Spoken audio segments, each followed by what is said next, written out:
एक जीता उदाहरण बताता है ये दास। मेरे पूज्य गुरुदेव जी ब्राह्मण कुल में जन्म था उनका, और 16 वर्ष की आयु में उनने क्या किया, वो हमारे एक कबीरपंथी संत मिल गए, ज्ञान सुनते रहे। 2-3 दिन वो गांव में रुका तो उनको प्रेरणा होगी। 16 वर्ष की आयु थी, खेतों में उनके किसान का काम करते थे वो, उनके घर वाले वो। और वो ब्राह्मणों के भी परंपरा के जो पंडित कहलाते, इनके भी वह खाऊ पंडित न्यारे हो, वो श्राद्ध काटनी है, ये नहीं है, ये तो वैसे वैदाली फीत है इनकी। तो वो पाली जाया करते थे, गायों की पशुओं की पाली जाते थे खेतों में। अब उनका कसूती प्रेरणा होगी जबरदस्त कि भाई तो कुछ भी सांग कोई ना, यूँ सौदा फिरना ही संतो, यूँ सौदा फिरना ही, ये लोहे के साथ आओ जाते काया देश राही। मनुष्य जीवन का एकमात्र उद्देश्य ये है कल्याण हो, पीछा छूटे। उनका यह बात घर कर गई।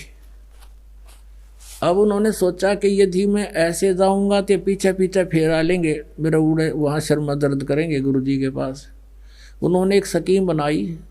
खेतों में वन था, पहले वन बहुत हुआ करते खेतों में आसपास, तो शाम के समय अन्य भी कई पाली साथ से गवाले, और गुरुदेव हमारे जो थे वो, उनका हरद्वारी नाम था बचपन का, वो जंगल में चले गए, गहरे, बहुत गहरे चले गए।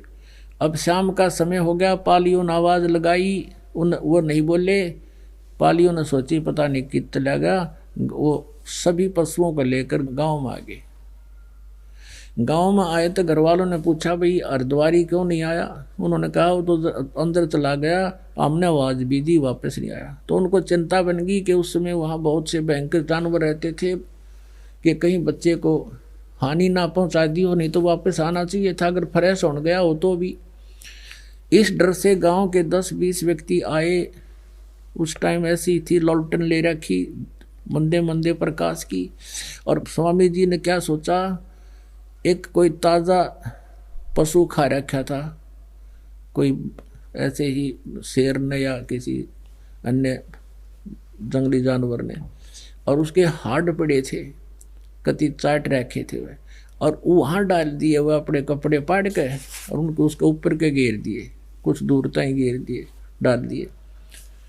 अब अंधेरे का टाइम देखा, ढूंढते ढूंढते ढूंढते देखा रहे, यूँ तो यूँ पड़ा भाई, ओहो लड़का तो खा लिया किसी जानवर ने, कपड़े भी ये पड़े, अंधेरा था, करके इकट्ठे वो सारे अस्थि और कपड़े बना कर उसकी वह पिंजरी और शमशान घाट पर पहुंचा दिया और फूंक दिया, अंतिम संस्कार कर दिया।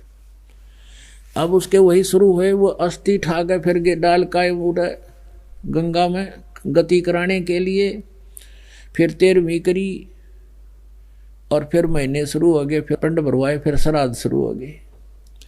और वो चले गए पंडित चिदानंद जी के पास, वो अपना कल्याण करवा रहे हैं, उधर से उसके पिंड भरे जा रहे हैं, उनके श्राद्ध निकाले जा रहे हैं। जब वो हो लिए 107-8 वर्ष की आयु के, वो हमारे पूज्य गुरुदेव जी, पंजाब के अंदर एक तलवंडी भाई कस्बा है, उसमें उनका आश्रम, एक मोघा के अंदर आश्रम, और एक खन्ना के अंदर आश्रम, और एक नजफगढ़ में उनका आश्रम था। दुनिया का उद्धार कर रहे थे। अब इस दास ने उपदेश ले लिया था, इस दास को आदेश भी दे दिया था परमेश्वर मेरे गुरुदेव ने नाम देने का। तो उस समय उनको मालिक जाने क्या प्रेरणा हुई, वो अब तलवंडी भाई से चलकर अपने गांव पैंतावास, बड़ा पैंतावास दादरी के पास हरियाणा में, यहीं के रहने वाले थे, गांव में पहुंच गए। हमें पता चला कि गुरुजी आए हैं, तो दास भी वहाँ पहुंच गया। 2-4 भक्त मेरे साथ थे, वहाँ प्रणाम किया, बैठ गए। वहाँ उनकी एक भाभी बैठी थी, 90 वर्ष की लगभग। बातचीत चली, गांव में बड़ा अचरज हो रहा था कि हम तो इसको मृत मान रहे थे, ये तो जीवित है, सारा गांव देखना आवे। हमने फिर उनकी भाभी जी से पूछा कि माई जब हमारे गुरुजी घर छोड़कर चले गए थे तो तुमने पीछे से क्या सोचा? उसने फिर सारी कहानी बताई कि ऐसे ऐसे मैंने सुना था, और मैं जब आई यहाँ पर ब्याही तो मुझे इनके श्राद्ध निकालते पाए थे कि इनका एक भाई था, वो बेउलादा मर गया, निसंतान मर गया, और निसंतान मरा हुआ तो उसकी सेवा पूजा अच्छी ना हो ये बकाया करें तो उसका हक तुम खा रहे हो, तुम्हें दुख दे देगा, ड्यूं कर देगा। तो मैंने अपने हाथों से इसके 70 श्राद्ध काट रखे हैं, और जैसे घर में कोई हानि हो जाती थी, जैसे कोई पशु दूध ना देता और या कोई वो पशु मर गया, तो हम जाते थे उस अपने गुरुजी द्वारा, वो भी ब्राह्मण होता दूसरा, उसके पास जाते थे। वो क्या कहता था कि तुम्हारा हरद्वारी पितर बन रहा है, बेऔलादा मर गया, तुम उसकी 5 लत्ते चढ़ा दो, 5 कपड़े, और उसके इतने रुपये रख दो, मैं उसका कोई शांति पाठ करूँगा। ने बोली 10 पद इसका शांति पाठ करवा रखे हमने, और बोला यू खागड़ी बताएं जीवे, वह तो मजाक करे इसके साथ। तो मैंने कहा भाई अब गीता में लिखा है कि 9वें अध्याय के 25वें श्लोक में कि भूत पूजनीय भूत बनेंगे, पितर पूजनीय पितर, और मुझे यानी मेरी पूजा करने वाले भगवान कहते हो मुझे प्राप्त होंगे। तो इब तो छोड़ दो इस श्राद्ध श्रूद निकालना, तेरी आँख्या का अगर प्रमाण किसे डले डो थे, ये तो दुनिया का उद्धार कर रहे हैं और तुम इसके श्राद्ध निकाल रहे हो, क्या झूठ नहीं है? ने बोली भाई झूठ तस है, पर ये के छुट्टे हैं या तो लाग रही है। मगा बाढ़ में जा जान बूझ साची तो जय करे झूठ तने, और ताकि संगत है प्रभु सपने में भी ना दे। अपनात्मा,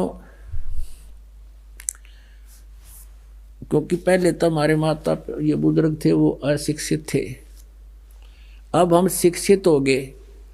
अब हम अपने उन सदग्रंथों को स्वयं देख सकते हैं जिसकी 8 महीनों के आकर उस पुराण में ये लिखा है, उस पुराण में ये लिखा है, उसने अपने पितर के श्राद्ध करे, उसने ऐसा श्राद्ध किया। अब उन्हीं पुराणों में आपको दिखाते हैं सच्चाई क्या है। ये मार्कंडेय पुराण,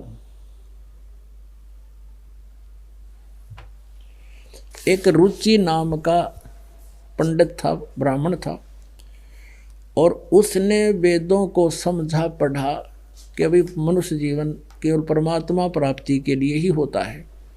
इस उद्देश्य से उसने ना ब्याह करवाया और ना कोई घर बनाया, भक्ति करने लग गया, अपना जंगल में रहता था, ना कोई झोपड़ी बना रखी थी, अपना फल आहार करता था, भक्ति कर रहा था। तो जब वो 40 साल का हो गया, 40 वर्ष का, उसके पिछले 4 पितर दिखाई दिए, पिताजी, दादाजी, दादाजी का पिताजी, फिर पर पिताजी, 4 भूत बन रहे हो पंडित जी। उन्होंने दिखा, उनको दर्शन दिए न्यू आकाश में, और कहा बेटा तूने ब्याह क्यों नहीं कराया? ब्याह करा कर हमारे श्राद्ध निकाल, ये बड़ा अच्छा कर्म है, श्राद्ध निकालने चाहिए, गृहस्थी का तो बहुत बड़ा धर्म से है, अतिथियों की सेवा करे, पितरों की सेवा करे, बड़ा पुण्य होता है, पुण्य में लोक प्राप्त होते हैं। अब वो वेदों के अनुसार बात कर रहा था, तो रुचि ऋषि ने कहा पितामहो, वेदों के अंदर तो इस कर्म कांड को, ये श्राद्ध श्रूद्ध निकालना अविद्या का है, मूर्खों की साधना। और वो ब्राह्मण थे, वो भी पंडित थे, और वो भी कह रहे हैं कि हाँ बेटा है तो ये अविद्या, वेद में तो ऐसा ही लिखा है। और फिर नुको नहीं बेटा ऐसा होता है, ऐसा होता है, ऐसा करना चाहिए, पितर न्यू दे देते हैं, पितर आप भूखे मरो के दे देंगे बता। अब क्या था कहने का भाव ये है कि आखिर में वो अपने कैसा बनवा दिया, भूत पूजना शुरू करवा दिया, भूत वो बनेगा। अब प्रमाण दिखाता हूँ, देखो ये है संक्षिप्त मार्कंडेय पुराण, सचित्र मोटा टाइप, केवल हिंदी, गीता प्रेस गोरखपुर से प्रकाशित है। ये गीता प्रेस गोरखपुर से प्रकाशित है। इसके 243 पृष्ठ पे आपको दिखाता हूँ। ये है संक्षिप्त मार्कंडेय पुराण पृष्ठ 242 से शुरू करेंगे, 242 पे। रोच्य मुनि की उत्पत्ति, रोच्य मुनि की उत्पत्ति कथा। मार्कंडेय जी कहते हैं, ब्राह्मण, पूर्व काल की बात है, प्रजापति रुचि ममता और अहंकार से रहित इस पृथ्वी पर विचरते थे, घूमया करते। उन्हें किसी से भय नहीं था, वे बहुत कम सोते थे। उन्होंने न तो अग्नि की स्थापना की थी और न अपने लिए घर ही बना रखा था। वे एक बार भोजन करते और बिना आश्रम के रहते थे। उन्हें सब प्रकार की आसक्तियों से रहित एवं मुनिवर्ती में रहते देख कर उनके पितरों ने उनसे कहा। पितर बोला, बेटा, विवाह स्वर्ग और अपवर्ग का हेतु होने के कारण एक पुण्यमय कर्म है, उसे तुमने क्यों नहीं किया? नो क्या तुमने ब्याह क्यों नहीं करवाया? हमारे श्राद्ध निकाल लो। अब गृहस्थ पुरुष समस्त देवताओं, पितरों, ऋषियों और अतिथियों की पूजा करके पुण्यमय लोकों को प्राप्त करता है, और वह सभा के उच्चारण से देवताओं को और सवधा के उच्चारण से। अब जैसे उन्हें डले डो रखे थे हुए, फिर बताओ, पितरों का को तथा अन्न आदि बलि वैश्वदेव आदि से भूत आदि प्राणियों एवं अतिथियों को उनका भाग समर्पित करता है। बेटा, हम ऐसा मानते हैं, ये तो कहते हमारा मत है ऐसा, मानते हैं कि गृहस्थ आश्रम को स्वीकार न करने पर तुम्हें इस जीवन में क्लेश ही क्लेश उठाना पड़ेगा तथा मृत्यु के बाद भी तुम्हें दूसरे जन्म में भी क्लेश ही भोगने पड़ेंगे। रुचि ने कहा, पितरगण, अब देखो ये देखो ये सारे भूत दिखाई दे रहे हैं, ये चारों भूत दिख गए ऊपर। रुचि उनसे बात कर रहा है। अपने आत्मा, अब रुचि कितना अच्छी बातें कह रहा है कि पितर। रुचि बोला, परिग्रह मात्र अत्यंत दुख एवं पाप का कारण होता है। अब ब्याह करवा लिया तो 36 झंझट हो जाएंगे मेरे जी ने, लेकिन उन्होंने अपने स्वार्थवश ये बका लिया तथा उससे मनुष्य की अधोगति होती है। यही सोचकर मैंने पहले स्त्री संग्रह नहीं किया। मन और इंद्रियों को नियंत्रण रखकर जो ये आत्म संयम किया जाता है वह भी परिग्रह करने पर मोक्ष का साधक नहीं होता। ममता रूप कीचड़ में सना हुआ होने पर भी यह आत्मा परिग्रह शून्य चित्त रूपी जल से प्रतिदिन दुहाया जाता है। पितर बोले, बेटा, जितेंद्रिय होकर आत्मा का प्रक्षालन करना उचित है, पर किंतु तुम जिस मार्ग पर चल रहे हो वो तो मोक्ष मार्ग है। देख कितनी बढ़िया बात कहे कि तू तो मोक्ष प्राप्त कर लेगा, और ये फिर उल्टा खींच के लाओ अपनी कीचड़ में, वो तो मोक्ष मार्ग है। रुचि ने पूछा, पितामहो, वेद में कर्म मार्ग को अविद्या कहा गया है। ये भूत जो सलाह तुम मुझे दे रहे हो वो कर्म तो अविद्या है, मूर्खों का कार्य बताया गया है। फिर क्यों आप मुझे उस मार्ग पर लगाते हो? पितर बोले, ये सत्य है कि कर्म को अविद्या ही कहा गया है, इसमें तनिक भी मिथ्या नहीं। फिर टट्टू रह गया, बता फिर क्या रहेगा? वेद को वो भी मानक ऐसा ही सत्य है। और रुचि उनसे रो ही रहा है कि तुम मुझे क्यों नरक क्या भागी बना रहे हो? वेद में तो इसको अविद्या मूर्खों की पूजा बताया है। और परमात्मा कहते हैं, वेद पढ़े पर भेद न जान, ये बातें पुराण 18। और जड़ को अंधे पत्ते खोआ, वो भूल गया सिरजनहारा। अब ये नकली संत कहते हैं, ये श्राद्ध निकलवानी है, नो क्या करें। कहते हैं एक बार वनवास में थे श्री रामचंद्र जी और सीता जी, उसके पिता के श्राद्ध आ गए और सीता ने वहाँ श्राद्ध किए थे उनके जंगल में, और उसके सारे पूर्वज दिखाई दिए थे हैं। उनके सारे पूर्वज वहाँ आ गए थे और सीता सुकुचा गई थी, उन्हें देख कर शर्मा गई। बड़े बढ़िया इंजेक्शन लावा है ये। अरे भले आदमियों, तुमने गलत साधना करवा के भूत पुजवा के सारे भूत बनवा दिए, वो भूत बने दिखेंगे और के दिखेंगे? कौन से स्वर्ग में चले गए या सतलोक चले गए? अब जैसे रुचि के ये चारों ये पितर दिख गए, ये भूत बन रहे सारे, उसने लोग कहे तो ब्याह करवा ले, हमारे श्राद्ध निकाल दे, मर गए भूखे। अपने आत्माओं, एक सूक्ष्म शरीर होता है शरीर का, जीव का, ये स्थूल तो यहाँ रह जाता है। सूक्ष्म शरीर में जब तक इसकी देह परिवर्तित नहीं हो जाती, कोई दूसरा शरीर नहीं मिलता, तभी तक ये उस एज इट इज स्वरूप में रहता है। और इसको ये आभास रहता है कि मैं ऐसे तृप्त हो जाऊंगा, मुझे ऐसे सुख मिल जाएगा। तो ये इसकी भ्रमणा होती है, इसका एक भ्रम होता है। तो उसी आधार से ये सब ऊपर भूत पर नौके ने दिखाई देगे रुचि को, और उसको कहते हैं तू ब्याह करवा ले और हमारे श्राद्ध निकालना। और वो नाट्य क्यों, ये तो पाप में भागी बना रहे हो मुझे, ये अविद्या का कार्य है। और वो खुद भी मानते हैं कहा इसमें कोई तनिक भी मिथ्या नहीं है तो ये अविद्या ही। और फिर भी नौको ना ऐसा है ना, पितर यूँ कर देते हैं, पितर ये कर देते, वो राम हुआ फिर सुना दी, उन्हें शिकली शुरू कर दी सुनानी, और रुचि को मूर्ख बना दिया। आखिर में उसने ब्याह करवाया और फिर उससे पंख में, उसी गारा में उसको भी डाल दिया। क्या बताते हैं, जय सतगुरु की संगत करते सकल कर्म कट जाई, अमरपुरी पर आसन होते जहां धूप ना छाई। यदि आप जी सतगुरु की संगत करते, यानी तत्वदर्शी संत की शरण में जाकर सत साधना करते, ये सकल कर्म कट जाई। भूत भी नहीं बनना था और ना ही कित कोई क्रिया नहीं करनी थी, और सभी के पापों का कर्मों का नाश होकर और अमरपुरी पर आसन होते जहां धूप ना छाई। अमरपुरी पर ओए होए, गीता जी अध्याय नंबर 15 के श्लोक नंबर 1 से 4 में कहा है कि तत्वदर्शी संत बतावेगा उल्टे लटके हुए संसार रूपी वृक्ष के सभी पार्ट्स को, सभी छंद को, विभागों को और पूरे ज्ञान को। तत्वदर्शी संत के मिलने के पश्चात उस तत्व ज्ञान रूपी शस्त्र से इस अज्ञान रूपी अंधकार को काट के, यानी अज्ञान को समझकर, उसके पश्चात परमेश्वर के उस परम पद की खोज करनी चाहिए, जहां जाने के बाद साधक फिर लौटकर कभी संसार में नहीं आते। तो यहाँ क्या बात बता रहे हैं गरीबदास साहिब जी कि जय सतगुरु की संगत करते सकल कर्म कट जाई, अमरपुरी पर आसन होते जहां धूप न छाई। अमरपुरी पर सतलोक में जाते तुम, जहाँ जाने के बाद फिर लौट कर आता।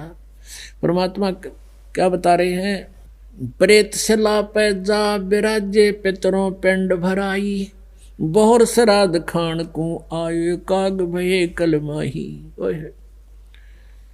अब क्या बताते हैं गरीबदास कबीर साहब कह रहे हैं कि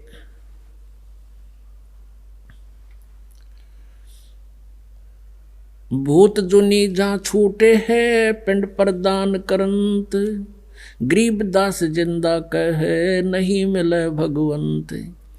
अब जैसे ये दास जब सर्विस करता था, वहाँ एक सुपरिटेंडेंट था। हम तो उस टाइम छोटी उम्र के थे, वो लगभग 52-53 वर्ष की आयु का था, वो रिटायर होने वाला था। ऐसे चर्चा चला करती थी। वो कहता है कि मैं एक बार प्रेतशाला है वहाँ पर, इसमें गया में, वहाँ पर, तो वहाँ गया में जब वहाँ पहुँचा तो प्रेतशाला को देखकर मुझे ऐसा याद आया जानो जैसे मैंने यार बहुत बार देख रखी है। खूब देख रखी है, भूत बने कपड़े धक्के खाए होंगे इतने।